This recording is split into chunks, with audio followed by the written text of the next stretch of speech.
Vous aviez quel âge à l'époque? J'avais 22 ans. 22 ans.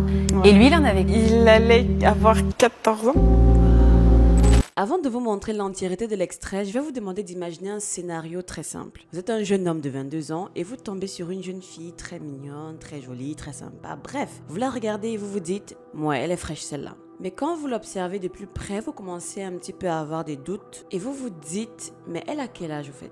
Ce qui est sûr, peu importe l'équation que vous faites, vous savez que cette fille en face de vous n'est pas majeure. Cette jeune fille n'a probablement même pas 15 ans. Peu importe le physique qu'elle a, peu importe les formes qu'elle peut avoir, on reconnaît un mineur de par son comportement, peu importe même si il ou elle essaye d'agir avec maturité et de s'exprimer mieux que les enfants de son âge. Vraiment rien à voir, ça c'est des foutaises. Quand on voit un enfant, on sait. Mais bien sûr, toujours dans le scénario, cela ne vous arrête pas. Vous vous dites, bah techniquement, je ne l'ai pas forcée. Je l'ai approchée, elle ne m'avait pas l'air d'être contre, ou alors même si elle ne vous a pas dit oui, elle n'a pas dit non. Les choses s'enchaînent et vous finissez par gérer des bails avec cette gamine qui en réalité n'avait que 13 ans. Oui, mais vous aviez déjà deviné qu'elle n'était pas du tout majeure, qu'elle était même très mineure, mais bon, vous vous êtes dit ça va. Et à la suite de vos bails très chelous, bien dégueulasses, elle tombe enceinte. Scénario horrifique, n'est-ce pas? Alors techniquement, vous êtes ce qu'on appelle un pédophile et en bonus, vous avez enceinté une mineure. Et dites-moi, que croyez-vous que la police, les parents de la jeune fille et même votre entourage et l'entourage de cette jeune gamine feront ou alors diront? Avec un petit peu de sérieux de la part des forces de l'ordre, vous finirez à tous les coups derrière les barreaux. Je vous laisse maintenant avec l'entièreté de l'extrait. Vous aviez quel âge à l'époque?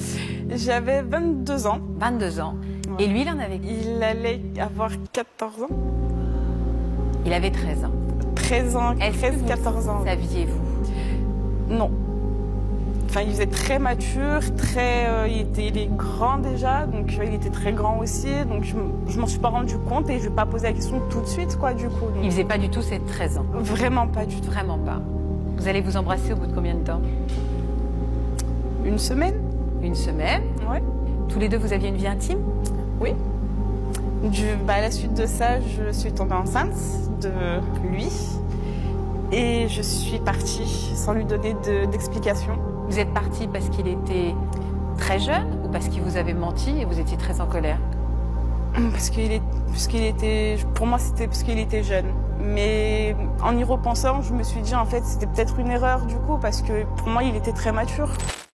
Cette femme sur le plateau raconte cette histoire en toute désinvolture. Elle est sereine, elle a le sourire aux lèvres, un sourire un petit peu gêné, mais ça c'est pour les caméras. Sinon, elle est très à l'aise et très en phase avec ce qu'elle dit, avec ce qu'elle a fait, avec les événements qui se sont produits. Et le pire, c'est qu'elle n'a même pas l'air de visualiser ni de regretter. De visualiser déjà l'ampleur de ce qu'elle a fait, de la gravité de cette histoire, des conséquences sous-jacentes. Elle n'a pas vraiment l'air de regretter d'avoir abusé parce que oui, c'est un abus. Peu importe ce que vous pourriez me dire, peu importe les excuses que vous chercherez à lui prêter. Elle n'a pas l'air d'avoir un tant soit peu de regrets pour avoir abusé de ce jeune garçon jusqu'à porter son enfant. Waouh! Oh my God! Wow! Et elle ose dire que quand elle l'a vu, elle s'est dit non, ça c'est sûr, il n'est pas mineur, il fait très mature. Cet argument qu'ils ont toujours en bouche, la personne faisait très mature. C'est l'argument par défaut des pédophiles. Je ne sais pas vous, mais moi c'est toujours lorsque je me suis fait aborder par des mecs qui avaient quoi, le double de mon âge quand j'étais mineur, que je recevais ce genre de commentaires. Coïncidence? Je ne pense pas. Est-ce que vous avez remarqué vraiment que quand un mec plus âgé que vous, mesdames surtout, quand un mec beaucoup plus âgé s'approche de vous, la première chose qu'il dira pour vous flatter, pour vous mettre en confiance, pour que vous ne stressez pas trop, c'est que non vraiment, je te vois, je te trouve très mature pour ton âge, j'aime ta manière de réfléchir, de voir le monde, etc. En fait, il vous met sur un petit piédestal pour que vous dites, si jamais c'est lui qui le dit, vu que c'est un adulte, s'il le dit, ça veut dire que forcément il a raison. Ça veut dire que je ne suis probablement pas une denrée destinée à un public jeune, je suis une denrée destinée à un public plus adulte, plus mature, vu que je suis plus mature et que je fais plus adulte que mon âge. Vraiment, mesdames, si quelqu'un vous dit ça, même à vous, messieurs, si quelqu'un vous dit ça alors que vous êtes mineur, fuyez. Méfiez-vous. Vraiment, fuyez. Ça ne peut rien signifier de positif, rien du tout. C'est juste une phrase pour vous mettre en confiance, c'est juste une phrase pour ne pas vous faire trop stresser, pour vous mettre doucement dans un genjutsu là pour que vous validiez ce qui va se passer par la suite, parce que c'est surtout là où ils veulent en venir. Il est impossible que cette femme n'ait pas pu se rendre compte qu'en face d'elle, elle avait un mineur. C'est impossible. impossible. Peu importe sa taille, peu importe sa corpulence, sa carrure, peu importe tous les arguments qu'elle a avancés dans la vidéo, on sait quand on a un garçon mineur et ou inexpérimenté en face de soi. Comment du haut de tes 22 ans, tu veux nous faire croire que tu ne sais pas jauger l'âge physique ou soit l'âge mental de la personne en face de toi? C'est impossible. Et dans son témoignage, elle dit que c'est à peine après s'être fréquentés pendant quoi, une semaine, qu'ils ont commencé à s'embrasser et puis à être intimes. Ce n'est pas pour paraître méchante, mais pour moi, j'ai juste l'impression qu'elle était affamée, qu'elle voulait juste trouver, voilà, rapidement de quoi se mettre sous la dent. Vous voyez ce que je veux dire? Une cible facile, inoffensive, inexpérimentée, c'est le jackpot. Je ne sais pas comment fonctionnent les relations de nos jours, mais j'ose croire que lorsqu'on commence à être proche, très proche, voire même à commencer à être intime avec une personne, il y a certains gestes que l'on pose avant. On se rassure de quelques éléments de base d'abord avant d'aller un petit peu loin, genre le nom de la personne, son âge, ce qu'elle fait dans la vie, pour ne pas se retrouver dans une situation très embarrassante ou alors très compliquée, voire très dégueulasse comme celle-ci. Ne pas lui avoir demandé son âge pour moi ne signifie pas qu'elle a oublié de le faire, juste qu'elle savait, mais elle ne voulait pas savoir. Je sais pas si vous comprenez. Elle savait que le garçon en face d'elle était très jeune, mais elle s'est probablement dit, si je feins l'ignorance, alors on ne m'en voudra pas. Alors je pourrais dire plus tard que non, je ne savais pas, il avait l'air très mature, etc.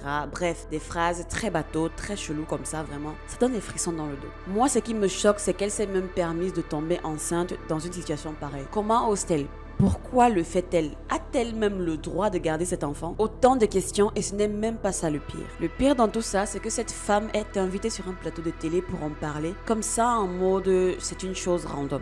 C'est un événement intéressant, assez what the fuck. Donc ça pourrait susciter de l'attention, faire le buzz, donc ramener de l'audimat. Alors on la prend et on la met sur un plateau de télé pour en parler. C'est quoi l'objectif? C'est une réelle question. Pourquoi la faire venir? Pour faire la promotion de son geste? Parce que pour moi, ça n'a pas l'air d'être une émission où vraiment l'objectif c'est de sensibiliser ou alors de réprimander. Ou alors, comme parce que c'est une femme, ce n'est pas vraiment un délit, ce n'est pas vraiment condamnable. Les femmes ont souvent ce mini bouclier là la plupart du temps. Lorsqu'elles poseront des actes d'abus sexuels, des agressions sexuelles sur des hommes, on ne considérera pas le délit de la même façon. Le délit ne sera pas pris en considération avec la même gravité, voire même sera complètement négligé. On minimisera les conséquences et les répercussions sur l'enfant en question. Un homme qui subit des abus de la part d'une femme, lorsqu'il viendra se plaindre, on dira qu'il n'est pas un vrai homme, qu'au contraire, il aurait dû en profiter. Yo!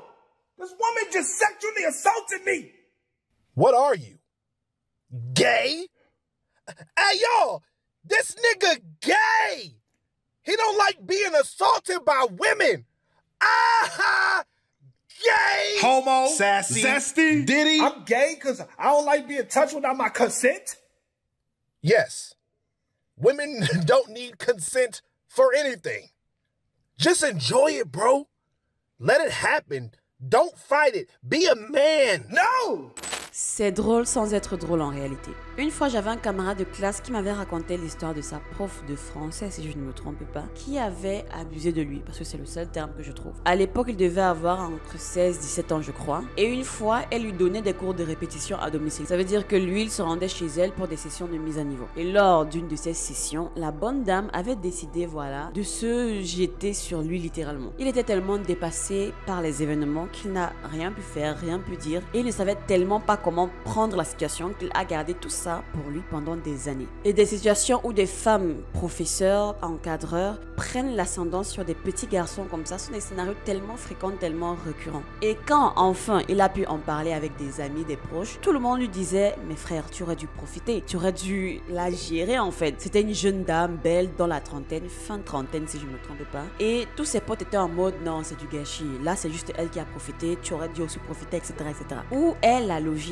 Ne demande pas à un jeune homme puceau de 16-17 ans de prendre la situation en main alors qu'il ne sait même pas ce qui se passe, il ne sait pas pourquoi ça se passe, alors pourquoi est-ce qu'il devrait profiter de quelque chose qu'il n'a pas prévu, qu'il n'a probablement pas voulu. Il s'agirait vraiment d'arrêter de minimiser ce genre d'incident sous prétexte que c'est un acte dont uniquement les hommes peuvent tirer profit. La place de cette femme et de toutes les autres qui se prêtent à ce jeu, ce n'est pas sur un plateau de télé, mais derrière les barreaux. Je ne sais pas si c'est un problème avec la France en particulier, mais la France a cette tendance-là à mettre en avant les bourreaux et à minimiser les victimes sur tellement de plans, c'est tellement visible. Je ne sais pas si c'est une culture propre à ce pays ou alors c'est juste que dans ce pays, il manque cruellement de bon sens. Je m'interroge vraiment. Dites-moi un peu, vous qui êtes des Français là. Dites-nous un peu, c'est quoi cette culture dégueulasse? Vraiment, j'attends, mettez ça en commentaire. Autant ce geste, s'il est commis par un homme, doit être puni avec la dernière énergie, autant si une femme le fait, elle ne devrait pas en être épargnée. Aucune circonstance atténuante ne devrait lui être prêtée comme alibi. Détruire des vies n'est pas uniquement l'apanage des hommes. Les femmes font également partie du projet et elles devraient être traitées de la même façon en ce qui concerne les sanctions. C'était tout pour cette petite vidéo react, vraiment dimanche chill, voilà. Dites-moi ce que vous en pensez dans les commentaires tout en restant poli et courtois bien sûr.